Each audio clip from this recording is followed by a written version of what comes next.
Watch this.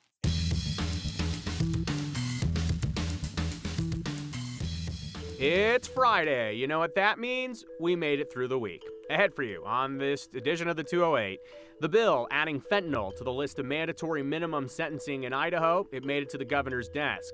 And you would think it had overwhelming bipartisan support, but really, there's a lot of testimony against the bill, and for specific reason. And yet, those who opposed it passed it. We're closer to getting a state voter guide law through the legislature after having it stall out at the State House last year. But how do you make an in-depth political publication have no bias? Our Secretary of State has a plan. And a cold case closed. We're learning about a criminal case from close to 100 years ago. That and more ahead for you on the 208. Maybe the hottest piece of legislation at the Idaho State House is on its way to the governor's desk. The Idaho Senate have passed House Bill 406 with only one Republican giving it a red light. Well, the legislation would add fentanyl to the list of drugs in Idaho that carry a mandatory minimum sentence. It would also create the crime of drug-induced homicide. In short, if you give someone an illegal drug and it kills them and you know you gave it to them, you can be held accountable.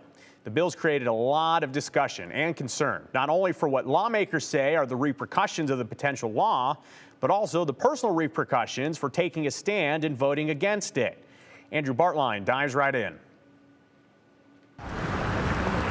The month-long debate over fentanyl mandatory minimums Went back and forth probably a dozen times on this. was just the public portion Incredibly intense. of a second silent discourse on a bill that I'm having the most difficulty with. lawmakers held against themselves. Hints that some out there might run negative ad campaigns against us since as early as October, before we even had bills in front of us. The decision between following that inner voice Weighed on my conscience because I want to get this right. or listening to the sounds of ruffled campaign dollars. It is an election year, as we all know, and that's the time where things get ugly. It's very hard. Anyone that votes against this bill, it will be spun. Lawmakers explain their problems with the legislation, This is not a black and white issue. but it wants to create a black and white law. Judges would be forced to pass down mandatory minimum sentences for fentanyl dealers, where closing a conviction is simple as carrying enough weight. Intent to sell is not needed. I too went back and forth on this bill. Some even found opposite ends of the pendulum within the same hour. This bill is flawed, and flawed in some fairly significant ways. I wish we could send this bill to the amending order and do the difference between a user and a real trafficker. But come time to vote for both Representative Boyle and Cannon, they shaped up for a green light. House Bill 406 has passed House. And they're just a pair of many more, meaning money talks. This is not the end of the conversation. Idaho Attorney General Raul Labrador and Secretary of State Phil McGrain addressed these campaign funding threats in a letter to registered lobbyists, saying, quote, "Recent weeks have seen an unusual increase in questions regarding bribes and threats related to the legislative decision-making process." The letter reminded them of criminal consequences. I'm embarrassed at some of the things that have happened surrounding this bill. And I'll just leave it at that. But the lobbyists aren't in the business of letting up. I don't go home every night and study the legislative advisor book. Senator Scott Herndon posted this video on Twitter last night. Well, then He's since deleted it, but it shows on a completely separate bill the state's warning went to waste. if, Idaho Power, it doesn't like what you're doing to their business, then you might stir up IACI because they're part of IACI, the Idaho Association of Commerce and Industry, and they might spend more money against you again your re-election. Idaho legislative advisor threatens me. Evidently, it's enough to win the internal battle of some lawmakers. Very difficult to really vote how you want to vote on this bill. Sending the public message, always pay your campaign first. Which is really a lot of pressure, very unfortunate that gets put upon to us to pass a bill that way. We've worked to find lawmakers who would peel back the curtain, explain exactly who's threatening to throw money at an opponent the next campaign cycle if you vote no on this bill. So far, no takers to go on the record. We're left with what can only be described as speaking in riddles for some, leaving breadcrumbs for others at best. Maybe the bill would have passed anyway, Joe. A lot of moderate Republicans typically like mandatory minimums. A lot of people vocally supporting the bill. It's not like everyone who greenlit this is getting these sort of interactions with lobbyists. It does have support, but we'll never know if nobody talks. Okay, so I guess we'll put out the invitation right now. If you're an Idaho lawmaker and you want to talk to us about what's really going on with lobbyists at the State House, Andrew, myself, or Brian Holmes would love to talk with you. Ears always open. All right. Thanks, Andrew. Well, what do you think the #1 consensus request is from Idahoans to the state? According to the recent public policy report published by Boise State, the answer is a voter guide. In Idaho, unlike some of our neighbors, we don't send a voter guide ahead of elections to Idaho voters. Just not something Idaho does. But there's been a request to do this for years. And last year, the push for a voter guide, it failed in the legislature. Long story short, questions on cost and some other things, it stalled it. But Secretary of State Phil McGrane, he is back again this session with the new pitch, one that is gaining some national attention. It cleared committee and is now heading to the full Idaho Senate. Information is power. And that sentence in an election year has a lot of connotations with it. In simple terms, though, Idaho's Secretary of State wants voters to have that power of information. It's the most common request we get from voters is just they want information to know about when an election is, what they're going to be voting on, and I think most importantly, who they're going to be voting on. Maybe you're talking to your screen right now. Is it possible? Is the Secretary of State talking about it? The specific topic today is a state-issued voter guide. Bright and early, right at 8 a.m. on a Friday, Secretary of State Phil McGrane pitched the highly anticipated legislation that would create an Idaho voter guide. We hear from voters all the time who try to do their own research that using Google isn't always good enough because many of these candidates don't have websites, they don't have social media pages, so having a state-issued voter guide really helps get that information out to the public. I'm excited about the potential for this for Idaho, and I'm looking forward to seeing if it is adopted, the positive impact. Trey Grayson is the former Secretary of State in Kentucky. He now does work with the Secure Elections Project as the chair of their advisory board. It's a nonprofit that works mostly with Republican Secretary of States in kind of red states across the country to try to improve election administration. A big topic in that world, state-issued election guides. Grayson explains. Especially today, when there's so much information out there, whether you can trust it or not, can you trust the media? Do you trust your neighbor? Having an official government publication with information compiled by candidates themselves, with some guidelines and rules in place to make sure that people are making accurate claims, it is a great way to provide some trusted information. Information published to the people has also changed mediums, a major contributing factor to informing voters. We've seen a decline in local daily and weekly newspapers. Those were the kind of publications that used to be able to cover this, but the business models don't work the way they used to. So we've seen this, in some respects, this is actually more necessary today. And it's also, it's not enough just to go out and vote. In an ideal world, you'd like to have some informed voters, and this is a tool. So it is kind of part and parcel with administrators trying to encourage people to get out there, but also have the information so they can make their own choices. Secretary McGrane answered big questions in committee about the concept, like what information goes in the voter guide, who makes sure it's fair and balanced. Yeah, so I think one of the big things is this would go out to every household in the state of Idaho. It's over 850,000 homes that would receive the voter guide. We've been able to figure out a way to keep the cost down in that distribution. And in terms of the information, it would be provided by the candidates. Every candidate would get 200 words and be able to provide basic information like where to go find out more about them. You don't have to reinvent the wheel. You're going to go look at those conversations that have taken place. So those safeguards have been tried out, and some of those kinks have been worked out in other states. We aren't going to be censoring the information. We will provide some guidance up front because there are certain things like obscenities that we don't want to be included in the guide. But beyond that, it's really the candidates putting themselves forward. And I think it's important for voters to get to hear directly from the candidates. So the goal is, if the legislation passes, they would want to put out this voter guide for the November general election. We'll keep you updated.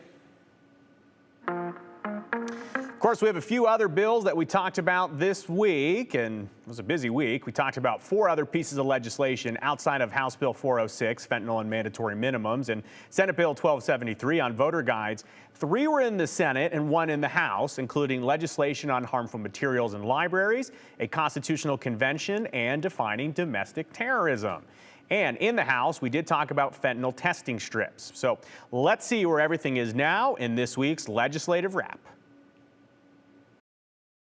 While the Library Association and many other people in the community do not feel any legislation is necessary, they clearly see that something should be passed this year. And second time might be the charm with the new Harmful Materials in Libraries bill. Senate Bill 1289 requires libraries set up a material review committee, provide relocation forms for parents, then hold public hearings to decide on a book. A parent can appeal for judicial review if they don't like the decision, or even file a lawsuit against the school or library for up to $250. This bill is the second attempt at banning books from libraries. House Bill 384, with the same title, it was sent back to committee earlier in the session. After nearly 3 hours of testimony, Senate Bill 1289 passed committee 6-3 with a do pass recommendation. The legislation is waiting for its third reading on the Senate floor.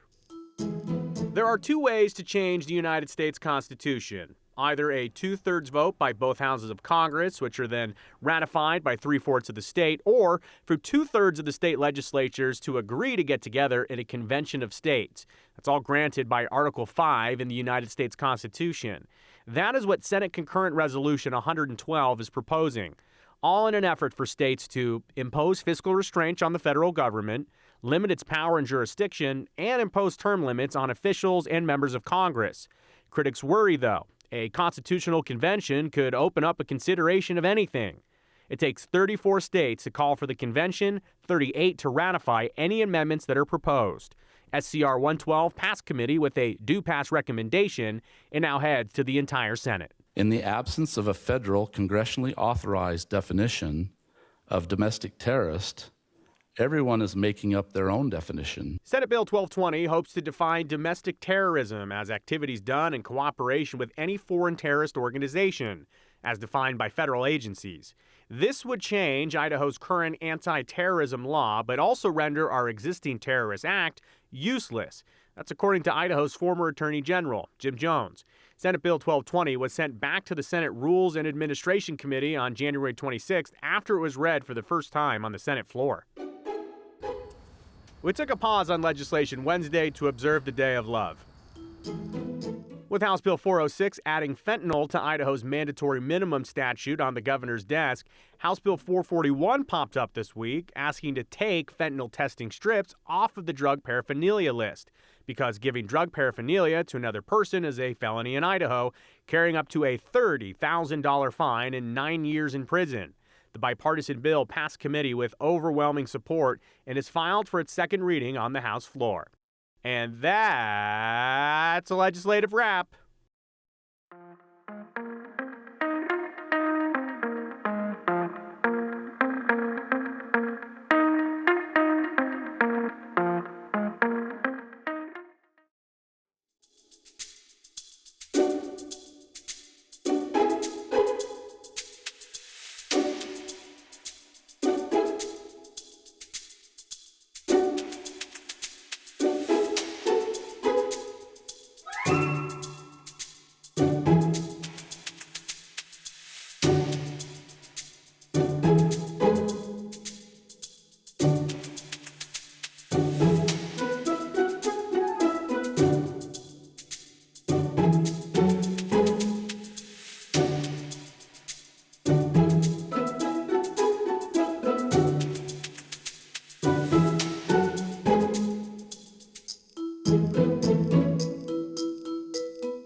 Deputy Game Warden Ellsworth Arthur Teed. The name may sound a little familiar, probably because he disappeared 90 years ago. But this week, there was movement in his cold case. First off, though, who is Teed? Well, last summer, we told you about Ellsworth Teed being added to the Idaho Peace Officers Memorial in Meridian and the National Law Enforcement Officers Memorial in D.C. And we thought that this was a good opportunity to bring that back up before we explain what happened in the case. So, a little backstory. Here's Andrew Bartline.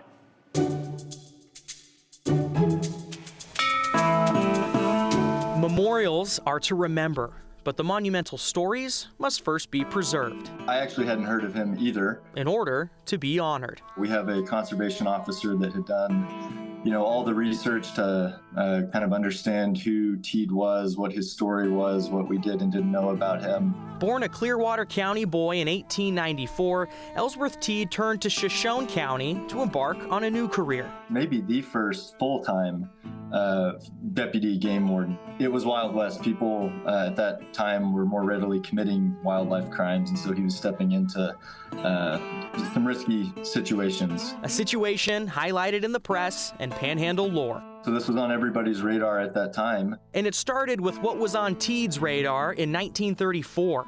Unlawful killing of deer was found when they came across 3 shallow graves that contained the carcasses of the deer killed. Teed left early Tuesday to investigate the poachers. He told his wife he'd be home that afternoon. The fact that he went into the woods on what would appear to be a typical kind of day for him, and that was it. That was all that was known. Teed's wife never saw him again, but his car, coat, and lunch were located in Mullen with initial reports of a supposed struggle. There was no specific evidence that was discovered that indicated what had happened, which led to a lot of the speculations. The speculation. Like the anonymous Spokane man who told the sheriff Teed was walking along a highway from Republic, Washington to Canada a month later. Or this one. That Teed had been slain by game poachers. Is that kind of what you guys ran into, of trying to figure out what's verified and what's not? It is, and a lot of the stories, if you read through them, there were, allusions to hot clues and sightings of Teed that at the time law enforcement didn't really give any weight to based on what they knew. Hot clues? Nothing's hotter than that spelling. I think they are the same. I don't know why they chose to spell them that way. We don't know what that hot clue was either. The department makes it clear to carry on the search for Teed until the man is found. So the search team grew to 1,000 people, highlighted with bloodhounds and resources from Washington to Montana. A newspaper in Wallace even called it the greatest manhunt ever conducted in the Coeur d'Alene district. Mines were shutting down so that the workers could go and help with the search. There were your everyday civilians that were heading into the woods. There was a lot of support and a lot of desire to find him and figure out what happened. So it was kind of a thing that brought the community together to try to figure out what happened to Teed. But they never did. Those hot clues turned cold, and the $100 reward produced no new direction. The department even appointed a new warden that same year. Do you think we will know what happened at some point? I certainly hope so. I don't know, but I certainly hope so. Well, it did. This week, after nearly a century of speculation and investigation, the 90-year-old Shoshone County cold case is officially closed. That is right. The case for Idaho Deputy Game Warden Ellsworth Teed was reopened last year after a new witness came forward. Shoshone County deputies now believe a man named George Pentland confronted and killed Teed.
had a busy few days of snow in the mountains, and I have a weather update for you right now. Heads up, Twin Falls, you may be getting hit with a burst of quick hitting snow. You can see off in the distance in this view from the bridge that we could see some busy weather and some storms. And here's what it looks like on radar. We've been seeing a stalled boundary, which the high resolution models didn't pick up on quite well, but you can see it is drifting to the southwest. So I think part of this moisture will be swiping through, just barely glancing Twin Falls, but it could lead to a quick burst of snow for the area before it dissipates later this evening. So that's what's going on there. But overall, for the weekend, we are expecting the breezy conditions to stick around, especially in western Magic Valley spots and eastern Treasure Valley areas. And then we're expecting snow to move back in late Saturday night, and this includes valley locations, snow making it all the way to valley floors. And then on Sunday, we'll be seeing rain snow mix in the valleys while the mountains continue to see some light snow. So you can see that high resolution model barely picking up on that line of showers that I just talked about, but more of that moisture moving its way in on Saturday. You can see snow filling in at the valley areas and also through the mountains and through the Magic Valley spots. But we are expecting those accumulations to stay on the lighter side. But as far as valleys go, we could see about an inch over in the Twin Falls area with that particular system. Otherwise, precipitation chances sticking with us, as well as the mild temperatures. Okay, better bring a coat. Thank you, Sophia. Back on Wednesday, we showed you the history of Boise brothels in celebration of Valentine's Day. Obviously. Remember this guy? And that's when we see the rise of Davis Levy. Well, actually, it's not Davis Levy. We thought we were showing you Davis Levy, the man who took prostitution to the next level in Boise, but really, we showed you a picture of George Levy, who is actually the man who was charged and convicted of killing Davis Levy in 1901. So Davis was hit over the head, strangled, and dragged to his bed, found with a towel and a pillow over his face because of George Levy. Same last name, no relation, just bad business. So you can watch the fixed and accurate version of the story right now on our website, ktvb.com, or the KTVB YouTube channel. Thank you for those that noticed our mistake. We'll be right back with your comments.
Okie doke, folks, let's get to some of your comments to end this lovely week. This person says, voter guide, who will be doing the fact checking? That's from Rick. Okay, so there will not essentially be fact checking for every single thing that is in this proposed voter guide if this does become law. The idea is that candidates would have 200 words to kind of point towards their information, give some basic info, but Secretary McGrain told me he knows it's a big question that people will want to talk about, so good thought. This person says, voter guide, it's about time. The only reason not to have a voter guide is to keep those in power in power. Carl, appreciate the comment on a Friday. It sounds like if our legislators are afraid to vote on bills, their job, because they are afraid donors won't give them re-election money, they have already been bought. Just saying. Liz with the big thought there. Appreciate it, Liz. This person says mandatory minimums have never worked or never will work. What do they say about doing the same thing over and over again and expecting a different result? Bruce, and I think what you are looking for is the dictionary definition of insanity. Rick, when I was a reporter from the Meridian Weekly newspaper in the 80s, I interviewed every candidate with the same questions and we did an election issue. Can't do that now. No, it's a really good point. The daily newspapers, it's a much different world out there right now. And this person says, well, they got a big answer here on the mandatory minimums, but we will be following that closely. It is waiting to go to the governor's desk. Will he sign it? We will find out. Have a good week. See you next time.